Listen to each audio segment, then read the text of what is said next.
నమస్తే, welcome to Suman TV. Congress నాయకురాలు షర్మిల మాజీ ఎంపీ కొనతాల రామకృష్ణతో భేటీ కావడం ప్రస్తుతం రాజకీయ వర్గాల్లో తీవ్ర చర్చనీయాంశమైంది. ఇప్పటికే ఆయన జనసేనలో చేరినట్లు ప్రకటించేశారు కూడా. అయితే తాజాగా కాంగ్రెస్ నాయకురాలు షర్మిల ఆయనతో కలవడం వెనక రాజకీయంగా ఏమైనా చర్చ జరిగిందా? ఇప్పటికే వైఎస్ఆర్సీపీ పట్ల షర్మిల విమర్శలు చేస్తున్న నేపథ్యంలో వైఎస్ఆర్సీపీ నుంచి బయటకు వచ్చిన కొనతాల రామకృష్ణ దీని గురించి ఏమైనా చర్చ జరిగిందా? దీనిపై మాట్లాడదాం.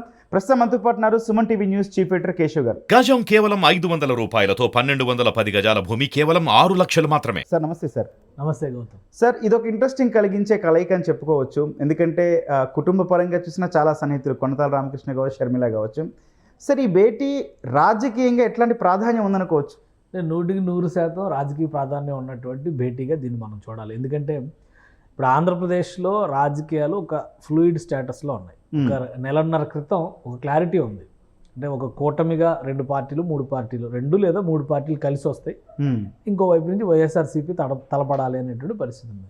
ఇప్పుడు ఏంటంటే మూడో పక్షంగా కాంగ్రెస్ పార్టీ బలపడుతున్నటువంటి పరిస్థితి. ఎప్పుడైతే షర్మిల కాంగ్రెస్ పార్టీ పగ్గాలు స్వీకరించినటువంటి పరిస్థితి ఉందో, లెఫ్ట్ పార్టీస్ కూడా షర్మిలతో అంటే కాంగ్రెస్ పార్టీతో అలైన్ అవ్వాల్సినటువంటి పరిస్థితి. జాతీయ స్థాయిలో ఇండియా కూటమి పేరుతో ఇవన్నీ కలిసి పనిచేస్తున్నటువంటి నేపథ్యంలో లెఫ్ట్ పార్టీస్ అంతో ఎంతో ఆమ్ ఆద్మీ పార్టీ లాంటివి కూడా కొన్ని చోట్ల ముఖ్యంగా అర్బన్ ఏరియాస్లో ఆమ్ ఆద్మీ పార్టీ ఆంధ్రప్రదేశ్లో తిరుగుతూ ఉంది. కాబట్టి వీళ్ళందరూ కలిసేటువంటి అవకాశం వెసులుబాటు ఉంది. ఇప్పుడు షర్మిల చేస్తున్నటువంటి రాజకీయం ఎలా ఉందంటే, గతంలో ఆంధ్రప్రదేశ్లో షర్మిల నాన్నగారు చేసినటువంటి రాజకీయాలకి కొనసాగింపుగా ఆమె చెప్పుకుంటున్నటువంటి పరిస్థితి. అందులో భాగంగానే కొనతాల రామకృష్ణ కలవడం. కొనతాల రామకృష్ణ ఒకరే కాదు, నెక్స్ట్ స్టార్ట్ అవుతుంది చూడండి. ఇప్పుడు ఉత్తరాంధ్రలో చాలామంది కీలకమైనటువంటి కాంగ్రెస్ పార్టీ నేతలందరూ వైఎస్ఆర్సీపీలో ఉన్నారు. కాబట్టి అక్కడ ఇంకా ఎవరు అనేది విశాఖ అంటే ముఖ్యంగా శ్రీకాకుళం, విజయనగరం జిల్లాలో ఇంకా ఎవరు అనేది అంచనా వచ్చి ఉండకపోవచ్చు. బట్ ఫస్ట్ ఒక సిగ్నల్ ఇచ్చారు కొనతాల రామకృష్ణ కలవడం. కొనతాల రామకృష్ణ గారు వైఎస్ రాజశేఖర రెడ్డి గారికి చాలా సన్నిహితంగా వెలిగినటువంటి వ్యక్తి. ఆయన క్యాబినెట్లో మంత్రిగా కూడా ఉన్నటువంటి వ్యక్తి.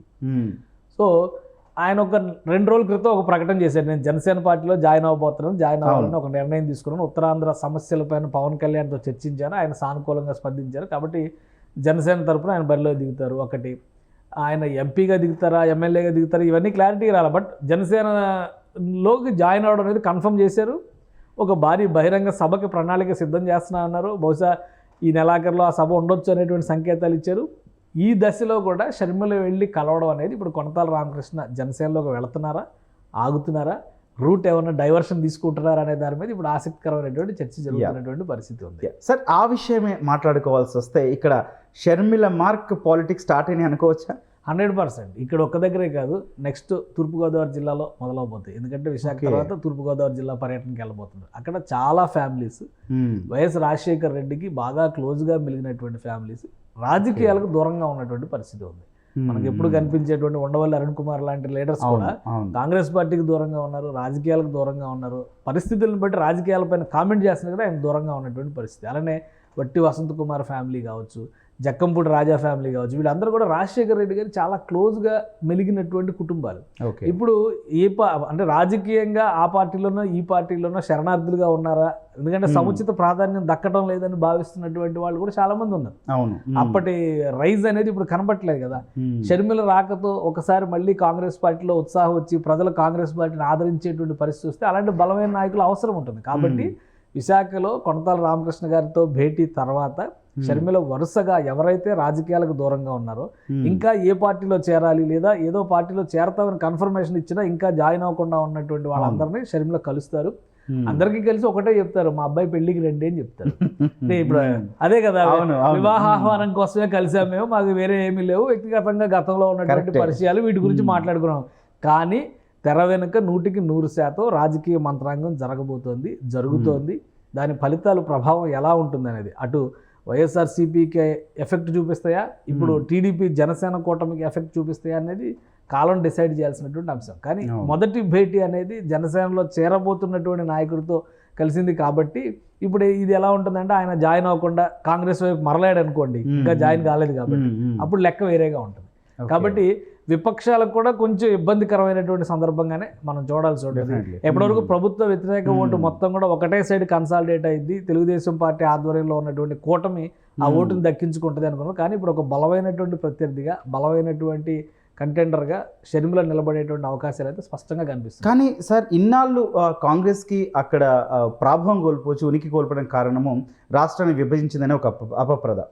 షర్మిల చేరికతోటి ఇట్లాంటి కొనతాల రామకృష్ణ అంటే నాయకులు కావచ్చు, మీరు అన్నట్టు తూర్పుగోదావరి జిల్లా నాయకులు కావచ్చు, ఆ సరిహద్దు దాటేస్తున్నారు అనుకోవచ్చా? అంటే ఇంకా విభజన అంశం మర్చిపోయారు అనుకోవచ్చా? వాస్తవానికి 10 ఏళ్ల కాలం అనేది మర్చిపోయినట్టుగానే మనం చూడాల్సి ఉంటుంది. ఇప్పుడు ఒక తప్పు చేసిన వాడికి కూడా మనం మాక్సిమం పనిష్మెంట్ 14 సంవత్సరాలు వేస్తాం కదా మొత్తంగా కలిపి.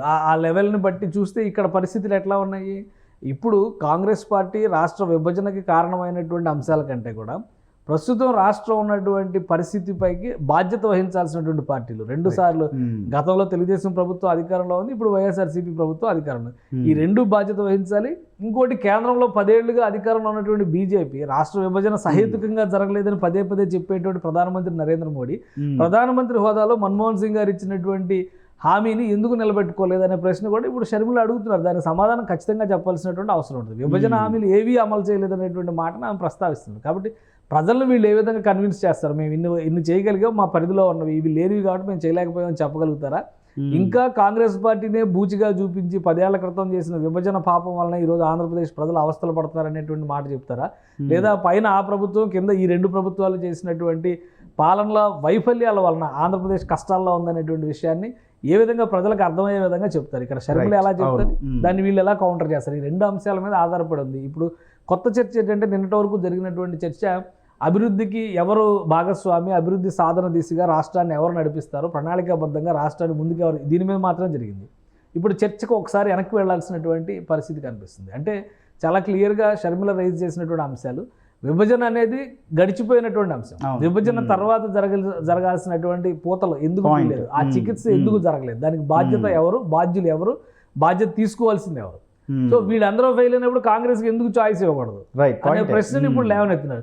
కాంగ్రెస్ పార్టీకి దూరమైనటువంటి లేదా రాజకీయాలకు దూరంగా ఉన్నటువంటి నేతలందరూ కూడా విభజన పాపం కాంగ్రెస్ చేసింది కాబట్టి మా మొహం ప్రజలకు చూపించలేమనే కారణంతోనే వాళ్ళందరూ ఇళ్లకు పరిమితమైనటువంటి పరిస్థితి.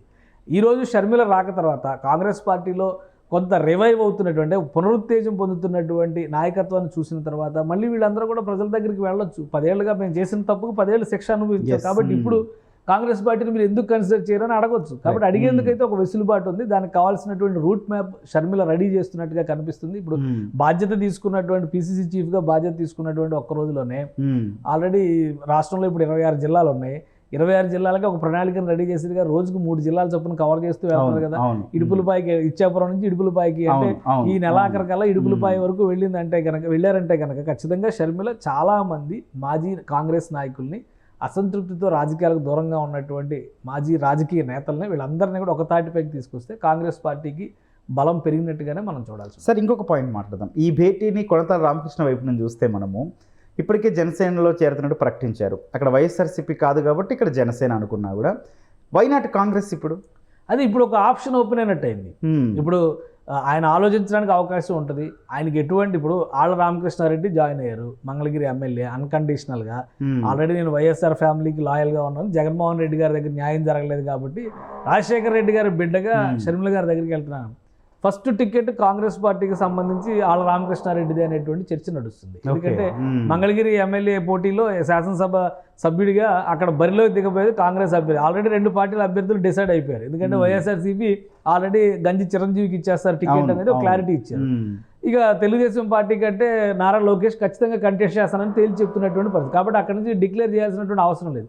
కాంగ్రెస్ పార్టీ ఇప్పుడు 3వ అభ్యర్థిగా సిట్టింగ్ ఎమ్మెల్యేని నిలబెట్టుతుంది అనేటువంటి క్లారిటీ వచ్చినట్టు. ఆయన సిట్టింగ్ ఎమ్మెల్యే కాబట్టి ఖచ్చితంగా ఆయనకి ఇస్తారు. అలాంటి ప్రయారిటీలు ఇస్తున్నటువంటి నేపథ్యంలో కాంగ్రెస్ పార్టీలో గత కాలపు కాంగ్రెస్ కంటే ఇప్పుడు ఉన్నటువంటి కాంగ్రెస్కి సంబంధించి ఒక స్పష్టత ఉంది అనేటువంటి అభిప్రాయం ఉంది. రాజకీయంగా స్తబ్దత పాటిస్తున్నటువంటి నాయకులందరూ కూడా మొగ్గు చూపించడానికి ఆస్కారం ఉంది. కొనతాల రామకృష్ణ ఆ ఫ్యామిలీతో ఉన్నటువంటి అసోసియేషన్ దృష్టిలో పెట్టుకొని చూస్తే తన నిర్ణయం పైన పునరాలోచన చేయడానికి కూడా అవకాశం ఉంది. అయితే ఆయన ఒక మాట ఏం చెప్పారంటే, ఆల్రెడీ సమస్యలన్నీ కూడా నేను పవన్ కళ్యాణ్ గారికి వివరించాను, షర్మిల గారితో ఉన్నది వ్యక్తిగతమైనటువంటి బాంధవ్యం, ఆ విషయాలపైనే మాట్లాడాం. కాబట్టి రాజకీయంగా ఏం చేయాలనేది తర్వాత నిర్ణయం తీసుకుంటారు. ఇప్పుడు ఆల్రెడీ ఒక నిర్ణయం తీసుకున్నారు కాబట్టి ఆ నిర్ణయాన్ని సమీక్షించుకోవాల్సినటువంటి అవసరం లేదనే ధోరణిలోనే మాట్లాడారు. కాబట్టి Yes. 100% కొనతాల రామకృష్ణ జనసేనలో జాయిన్ అవ్వడం ఖరారు. షర్మిల ప్రయత్నం అంతా 2024 ఎన్నికల కోసం అనిపించడం లేదు. బహుశా నెక్స్ట్ ఎలక్షన్స్ కావాల్సినటువంటి గ్రౌండ్ వర్క్ ఇప్పటి నుంచి స్టార్ట్ చేసినట్టుగా మనం అర్థం చేసుకోవాల్సి ఉంటుంది. Right sir, thank you. Right, మొత్తంగా ఆ షర్మిల కొనతాల భేటీ రాజకీయంగా ఇది తీవ్ర చర్చనీయాంశమైంది. కాంగ్రెస్ పగ్గాలు చేపట్టిన నుంచి ఆ షర్మిల మార్క్ పాలిటిక్స్ ఆంధ్రప్రదేశ్ రాజకీయాల్లో చాలా స్పష్టంగా కనిపిస్తున్నాయి. జాయినింగ్స్ పెరిగే అవకాశాలు కూడా కనిపిస్తున్నాయి. కానీ ఇప్పటికే కొనతాల జనసేనకు సంబంధించి అందులో జాయిన్ అవుతున్నట్టు ప్రకటన చేశారు కాబట్టి మరి ఆయన పునరాలోచన చేసే అవకాశాలు ఉన్నాయేమో చూద్దాం. కానీ మొత్తానికి ఆ షర్మిల స్పీడ్ చూస్తుంటే విపక్షాలకు మాత్రం విషయంలో కాస్త ఇబ్బంది కలిగించే పరిణామాలు అయితే కనిపిస్తున్నాయి. Thank you.